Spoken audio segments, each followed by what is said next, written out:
pray with me again. Father, we thank you so much again for this day and just for this chance to worship you through music, through prayer, through communion.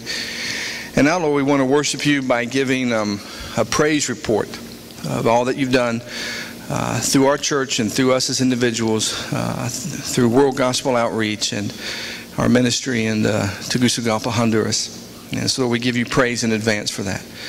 In Jesus' name I pray. Amen. If you would this morning, we're going to leave the lights off because we do have pictures, and the team members have pictures they want to share with you.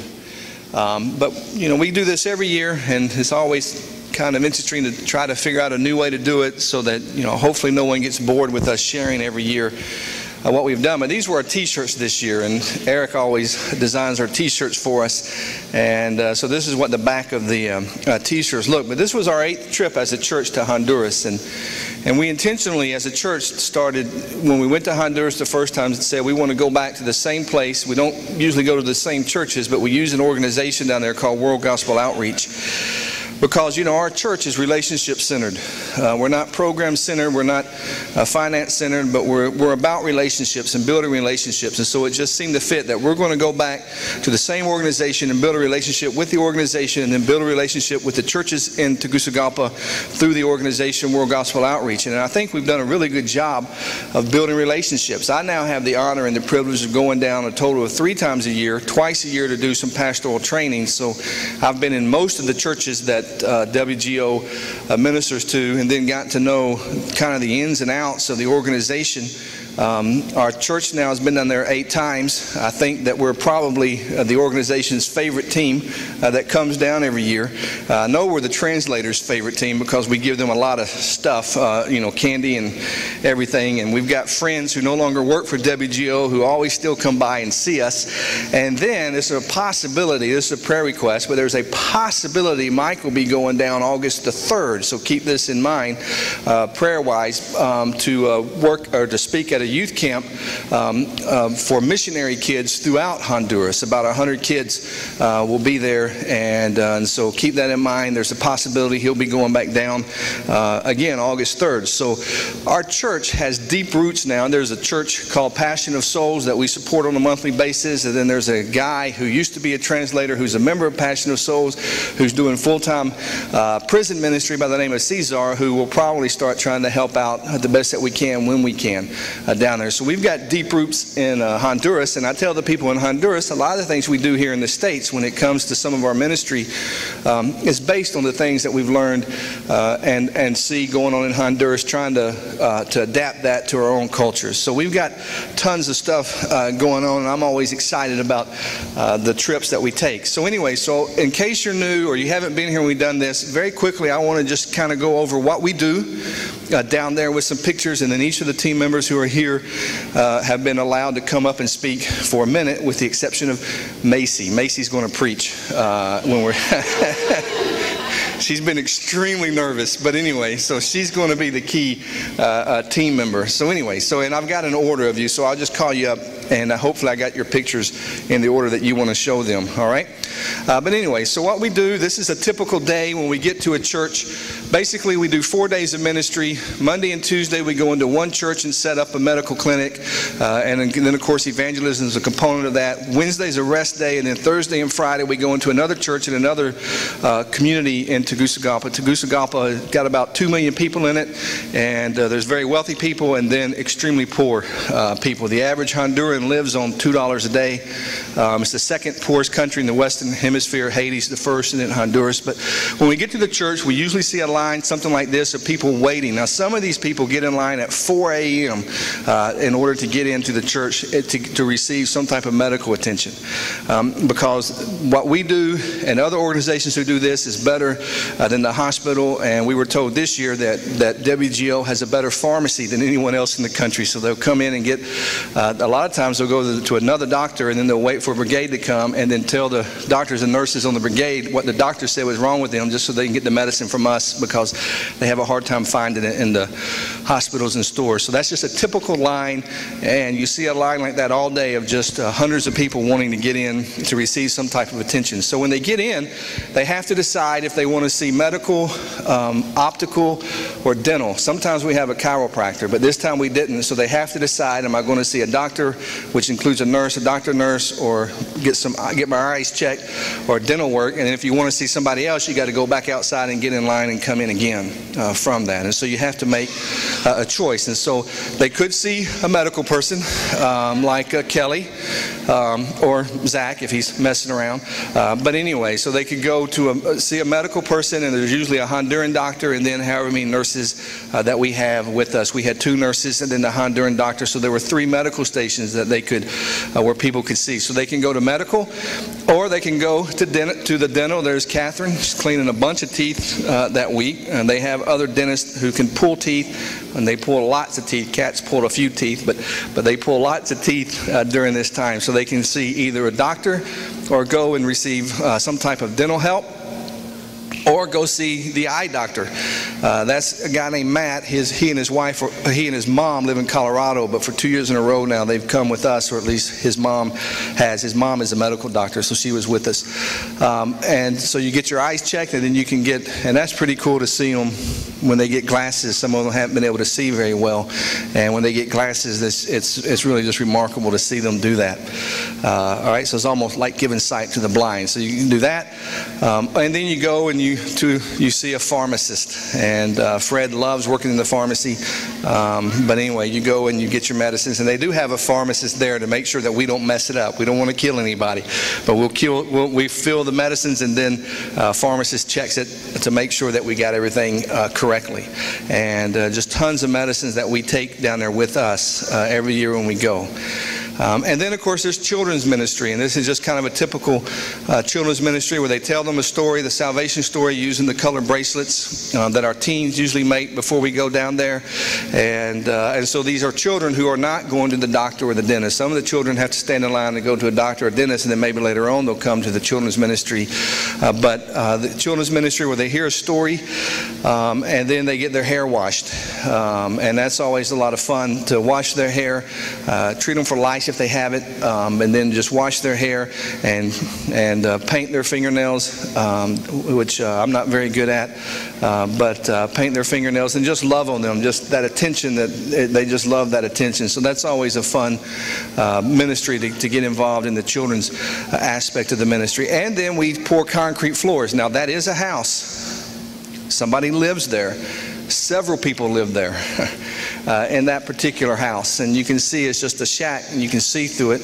And so we will pour a concrete floor for them. We did 4 floors, so 1 each day. The pastor usually picks out somebody in his church who he thinks is in really, really deep need of a floor, and then we try to go in and pour concrete floor. So that's just one of the teams one day getting ready to pour concrete floor. Then that's kind of what it looks like when it gets done. And then they'll move all their furniture back in, and they cook outside, and still have outhouse and those kind of things. But a concrete floor, you can imagine, really helps with sanitary conditions from that. And so that's always fun and a lot of work from that. And then everybody who goes through either doctor or medical or dental, once they go through that, then they go and they sit down with the North American. The churches help on this if we don't have enough North Americans, but with a person, a translator, and then this is called evangelism, where we just talk to them, find out what's going on in their lives. If they're not Christians, ask them those questions. Would you like to be a Christian? And explain to them how to receive Christ. And so everyone who goes through the medical part comes then and sits down with one of us, and through a translator we'll just share with them and pray with them. And so it's a very hands-on, active ministry. And then there's always a lot of music, and I'm always thankful when I can take somebody like Mike with me who plays the guitar. And interestingly enough, Mike can play the guitar in English and in Spanish, so that's really, really good. All right? And always a lot of music that we try to sing with them. So here's what happened over the course of our week ministering that way through these what's called medical brigades. Through the course of our week, 240 individuals received some type of dental help. 1,343 individuals went through medical. 588 individuals went through optical. 369 children went through the children. Now this is with a very, very small team. All right, we had 14 counting Kathy and her husband. No, 13 counting Kathy and her husband. 4 families received concrete floors and so one-on-one, we saw a total of 2,540 individuals basically in 4 days of ministry. And then the breakdown comes like this. We had the awesome privilege of praying with 126 individuals who professed faith in Jesus for the very first time.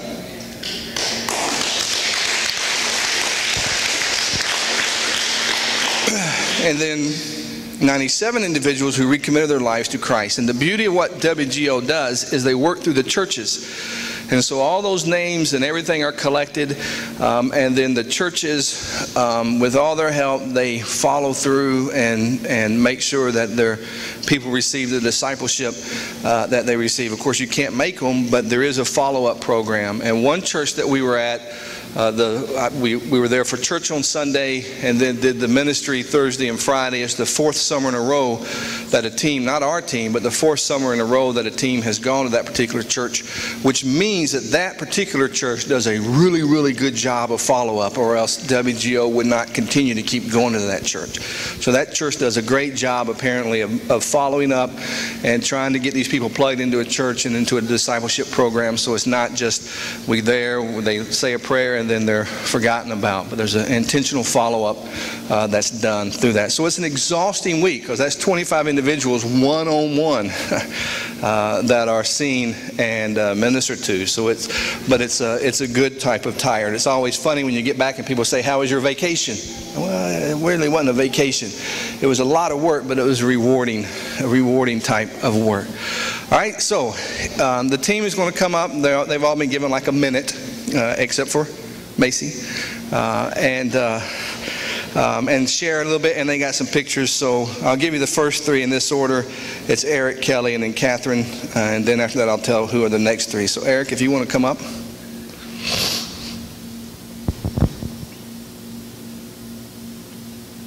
there's your picture. All right. This was my 5th trip to Honduras. But before I explain the picture and all, first I want to say that there's several of you in this room that gave to help my family go this year, and I want to say thank you. Your giving was very much a part of those numbers and those souls that were changed, those lives that were changed. So thank you very much. We could pick one picture, and there were several pictures I could have picked, and so I had a hard time. But this little girl, her name is Catherine, and we came in the 2nd day of the brigade, the morning of, and the church workers are always there when we get there, waiting and doing what, and this little girl was there with her mom. Her mom was working with the church there to help us out. And so I saw her and standing there with her mom, and I went over. You always try to interact with the kids. And so I went over and just waved at her, and she put her hands up. She wanted me to pick her up. And so I picked her up, and she basically just laid into me, just kind of laid over. And her mom, I had a translator talk to her mom, and the little girl's not feeling well, and I guess maybe she had the virus that was going around. There was a lot of people that had I won't say the name of it, I can't remember. Somebody else will have to pronounce the name of the virus for me. But anyway, so I held her for about 15 minutes before we got started. Well, during the whole opening, we always gather around in a circle and sing, and the pastor and Kevin always talks to the group. And so it was just a moment, just holding this child when she didn't feel well. And like I said, there's several pictures I could have picked, but this was just a special moment to me for the week. I could have picked, there's another little girl that I could have picked her picture that Billy had prayed for her mom in evangelism, and I was sitting down and I had washed this other girl's hair. Her name was Deanna, I believe, and Billy was praying over her mom, and the little girl and her sister were just crying in tears, and Billy had them put her hands on their mom, and I saw that, and it just broke my heart. So I called her over and was hugging on her for a little bit because she was just in tears. But there were the moms that I got to talk to that in evangelism that their husbands had abandoned them. There were several of those that I got to talk to and pray with this time. Just a special time. But I wanted to share this book.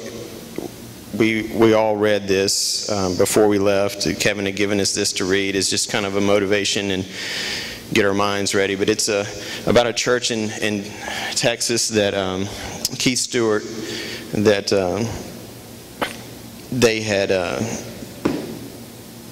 he had gone to Africa and on a mission trip, and it had changed his whole focus of ministry and his church's focus of ministry.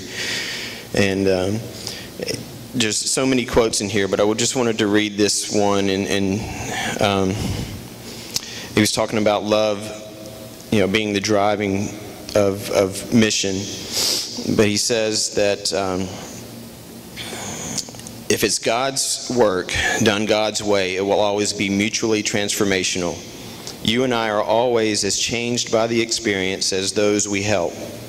If that's not happening, then it's either not God's work or else it's not being done in God's way. And over these 5 years or 5 trips that I've gone, I can say that, God's transforming me. And He's still transforming me, and hopefully we've been able to touch some lives there as well, and I think we have. So.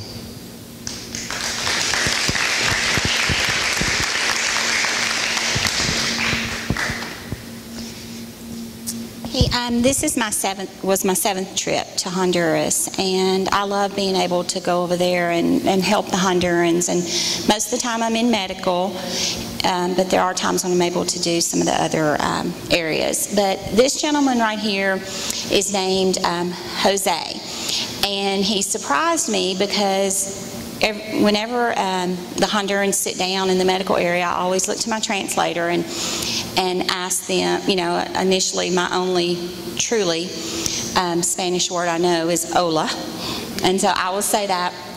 But I asked them to then ask what I can do for them today. And when I looked to my translator to do that, the gentleman started talking to me in English. And it's the first time I've had a Honduran that knew English, and I was able to interact the entire time with him. He was 81 years old, and he was so feisty. He came, all he wanted was his ears cleaned out because he said that he could no longer hear, and he felt it was because of wax in his ears. But ended up that wasn't the case. But I had a long talk with him, and that was so nice because typically we're just going through and trying to get so many people seen so that we don't leave anyone out. But I was able to talk to him, and come to find out, you can see that he has the tags there around his neck. He was asked to serve in the United States Army. I'm not really sure when, but he came over to the United States and served for our country without even thinking about it. And I just felt so privileged to be able to then, in turn, serve him. And I'm so thankful that I got to meet him this trip.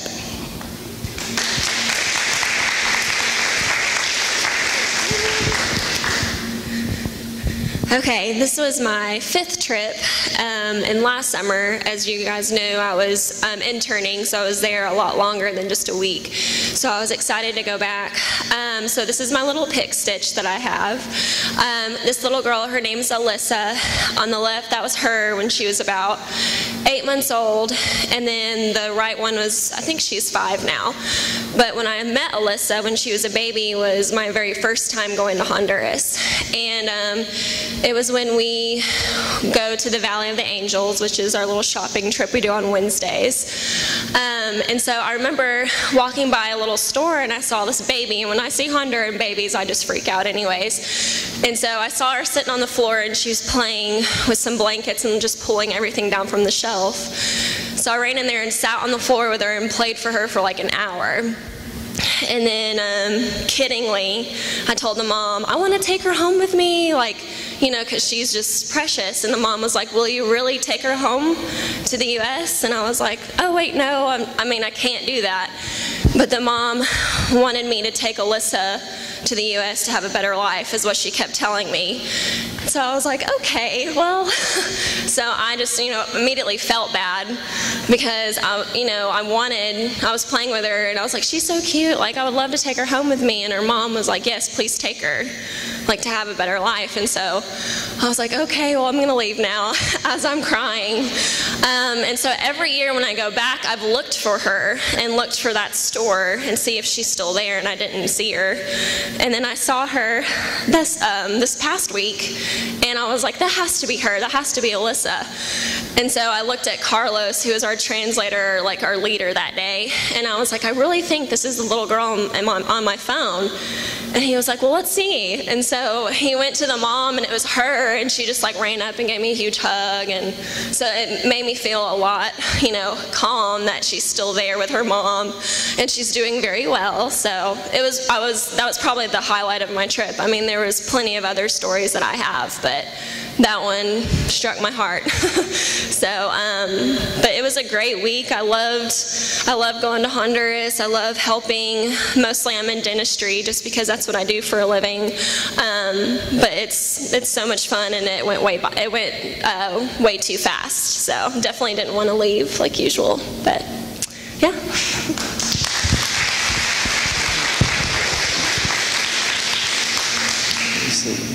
Now, Fred, come on up, and then I've got a picture after that. So Fred, and then after me, Mike.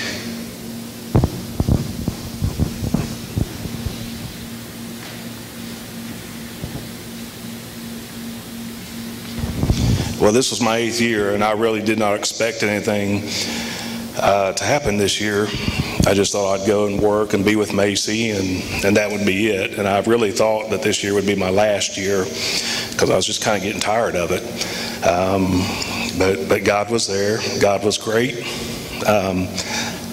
One of the translators, he's probably driving that truck, but he came up to me and he told me, he says, we'd love to see your team come here.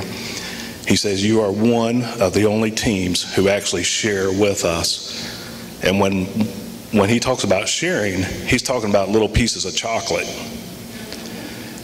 And I can't imagine how Christians are perceived to other people, because to me, after reading the book that Eric mentioned, that Kevin had us read, is how people are perceiving whether you accept them or not. Just by a group of 4 or 5 Americans being there at lunch and eating lunch and then grabbing your bag of chocolate and sharing with each other and not offering it to anybody else, to them was saying, you don't accept me. And week after week after week, Americans go there, and American Christians are perceived as not accepting of people. And that's the whole purpose for going, is to let Christ's love be seen in everything we do and everyone we touch. And it just made me think about back here, how do people really perceive us? Our heart intent is not to shun anyone or to be standoffish or anything like that, but just us being ourselves, only caught up in ourselves. Someone can perceive that as we don't love them, we don't accept them, we don't have time for them, we don't want to fool with them. And this trip really kind of hit me hard on that issue. It was a wonderful trip. Kevin had mentioned the concrete project, and the one that I was on, this lady had been praying for 25 years for a concrete floor, and I'd ask her what's so special about a concrete floor. And I didn't realize, but the parasites, that's how people receive parasites is through your feet. And that's why a concrete floor is so important, because you can keep it clean and sanitary. And parasites is something that everyone in Honduras struggles with. One of the biggest medicines that we give out is the parasite medicine. And everybody has stomach problems. And a concrete floor is so valuable. And it just reminds me again, the perseverance of prayer. Praying for a concrete floor for 25 years, I'd have gave up after a couple months. Just their tenacity, they expect God to show up, they expect great things, and it's just such a wonder to see God, how He works and blesses in that. One lady in the nurse pharmacy, I was kidding around, and as most of you know, I have very bad humor. It's totally inappropriate, it's totally ill-timed. And I was working with the Honduran pharmacist, and I told her, I said, how long have you been with WGO? And she says, about a year. And I said, it's lunchtime, and I was kidding around with her. I said, have you ever been through evangelism? Has anybody ever told you how much Jesus loves you? And she said, yes. She said, I got saved last year. And I said, oh, okay, that's great. And she said, I'm totally changed now. And she's probably mid-20s maybe. But she said, I was in sexually abused for 7 years, and she said, I just reconciled with my mother last year when I got saved. And I assumed that her mother must have sold her into prostitution to help pay for food for the family or whatever. And I just thought, that is the God of healing. How can this girl forgive her mother for this, for what she did for her?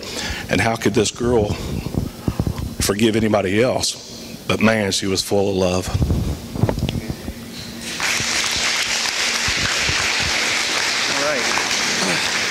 Well, I thought, I know I'll share more than a minute because I shared earlier, but this picture I won't. But and I think this is the lady that Fred was talking about that prayed for a floor for 25 years. And this picture just speaks a lot to me. That's it.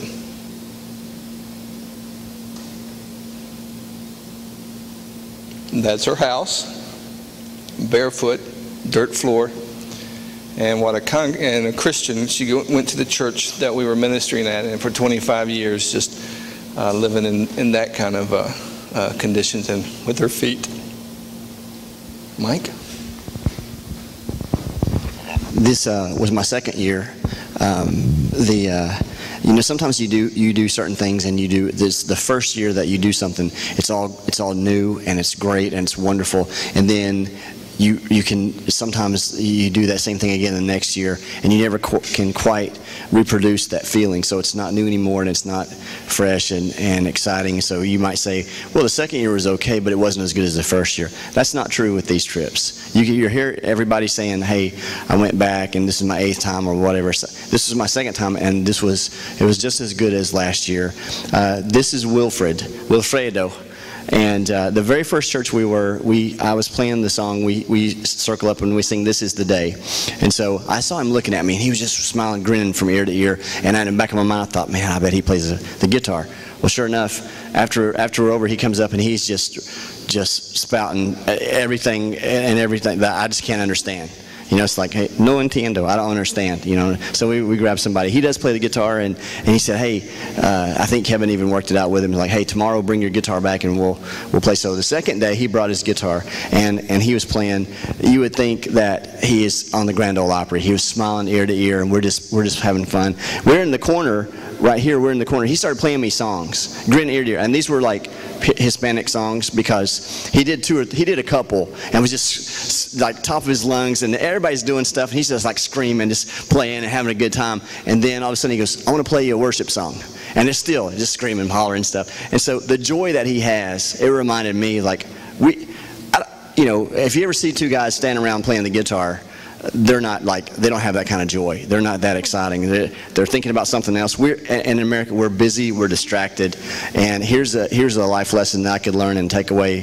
Here's a guy that God has blessed with some musical ability. He was a really, very, very good guitar player. And the joy that he has, and the way the love of Christ just oozes out of him when he's using his gift for his glory. It was amazing, and I was really grateful to meet him.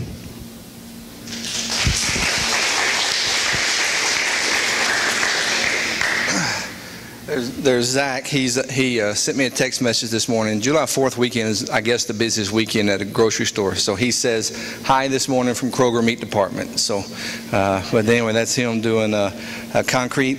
And so then next is JoJo, Billy, and Maddie Grace.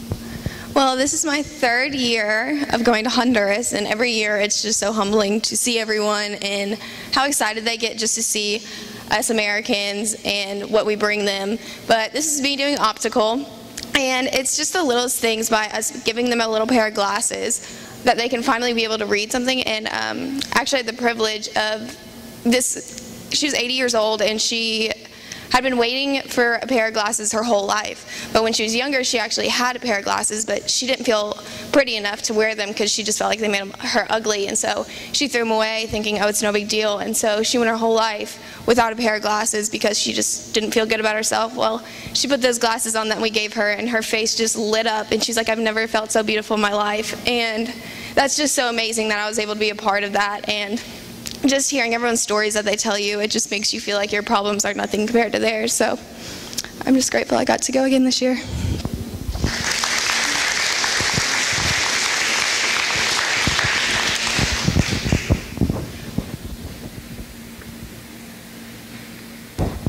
Okay, my church, my translator right there, me and her, we got along real good. But my main thing was when I went to Honduras, and it's not about the picture and everything, is that I felt like a lame man sitting by the wayside, and how my church came together. My leg wasn't there, and they stopped. When I stopped, they watched me. In other words, they babysit me. And I appreciate that. I really appreciate that. But in evangelism, and that's what I love, I like to see the people, how they rejoice and find Jesus Christ. And when oh God, wow. When I was doing that, I saw different healing done. I saw people, people don't believe it around here, but I saw that. And then I saw them receive Jesus Christ. One guy, it took us 45 minutes for this one person. But I believed in this guy, and he finally accepted Jesus Christ. Just that one soul, only that one soul. And then, Kevin, I'm gonna stop. I told you 2 minutes. I told you 2 minutes, but I can go on and on and on and on. But another thing is too, we came together as a group. We really came together as a group. Me and JoJo back there, we love to tease, and we love to, oh, this is not the day, Bill, it's not the right time. That's okay. That's gonna make me do it even more. Even more.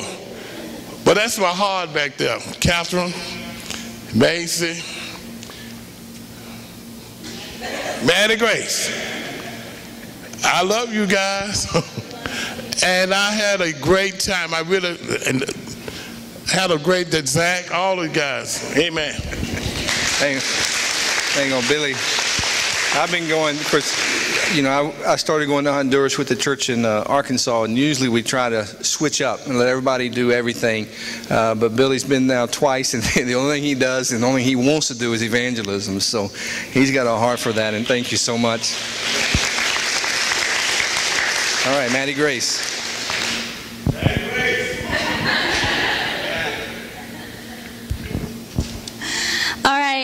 This was my third year going to Honduras, and it was a great experience. I love the people down there. And one of my favorite days was, well, that's not in the picture, but working in children's. I love loving on the kids and stuff. And the day we worked there, me and Macy were washing these two little girls' hair, and they kept repeating something, screaming it out to each other over and over again. And so we asked our friend Rudy what they were saying, and he told us that they kept saying how good the water feels and how good it feels to have their hair washed. And so that just like hit me, like the water's freezing, it's not even that clean. They probably have shampoo and stuff all in their eyes, and yet they're still just so happy and gracious for that. And so that was one of my favorite moments. But something I did take home from this week, or that week, would be realizing just I'm looking for happiness in all the wrong places. I did just get the chance to talk to and meet one-on-one with more people than I usually do. And you hear their testimonies or just see how, like, their personalities and how genuinely happy they are. And I'm just like, what is holding me back from being that happy? Why, like, what's in the way? And it hit me that they just put all their hope and trust and everything in God's hands, and that's exactly what I should be doing. And so, yeah, that's about it. All right. And Miss Macy. Now, she's got more than one picture. Do you want to do this, or you want me to do it for you? Okay. Okay, so I am going to read off this so I won't forget anything because it's kind of complicated. But this was my third trip going to Honduras, and I think this was probably my favorite year. It was incredible to hear the Lord speak to me in so many different ways and see Him show up. The Lord spoke to me a lot this year. Before I get to what He said, I want to show you all these pictures. So this was me and one of the little girls I had in children's, and like Maddie Grace said, children's is my favorite too, and it's so incredible just to see how grateful they are, and they never complain. I mean, I know whenever I get shampoo in my eyes, I cry, but they never complain about anything. Then you can go on. And then this is overlooking the city, and I just want to show this picture because that's my favorite view ever, and you just have to be there to see how breathtakingly beautiful it is. And then this was the day that I worked in concrete, and it was like a compound, and so there was the mother's house, and then this was the son's house, and, well, I guess his room, I don't know. And it was amazing to see how much they all help out, and to see how grateful they were, and how truly blessed I am, and how much I take it for granted, because the concrete floor there is equivalent to like our garages and stuff, and so it's just great to see that. The Lord has shown me what it means to be truly grateful through the kids. Through the concrete floor, He shows me how blessed I am. And through overlooking the city, He shows me His beauty that can't compare to anything else. Leading up to Honduras, the Lord placed on my heart extensive missions. The first couple of times I heard the Lord tell me this, I basically said no, because the Lord had never called me to do something big in my life. And so I said, no, that's crazy. This is all in my head. But then He kept on saying it and kept on saying it. And so, third time's a charm, I finally listened. And I said, okay, you have my ears. Tell me what you want me to hear. And so He said, listen up in Honduras, because I'm going to talk to you a lot more about it. And so I told the team Saturday night when we arrived, though, that I was scared that the Lord was not going to speak to me, but I left out the part about extensive missions. But the Lord came through like He always does, and the following Friday, I was able to tell the team that the Lord spoke to me a lot that week, and He told me that this life He's given me is not to serve my own selfish desires and myself, but to serve the Lord and His people, and that I feel like my next step is to intern in Honduras for 6 weeks, hopefully next summer, and then to do something with my future nursing degree there. I'm not sure if that's working with WGO or opening my own clinic or in the hospital or what yet or for how long, but I do know that I'm called to that. So through this, I hope to encourage y'all to listen to that still voice in your hearts, because it'll get a hold of you one way or another. And of course, to go to Honduras, because it's amazing. And then I want to share a couple quotes with y'all. The first one is from Key Stewart's book, We Were Wrong. And it says, "If according to God himself, the ones who truly know him are the ones who are defending the cause of the poor and the needy, then how many of us really know God?" And then the second one is from Rick Yancey, and he said, "God doesn't call the equipped, God equips the called." That's it.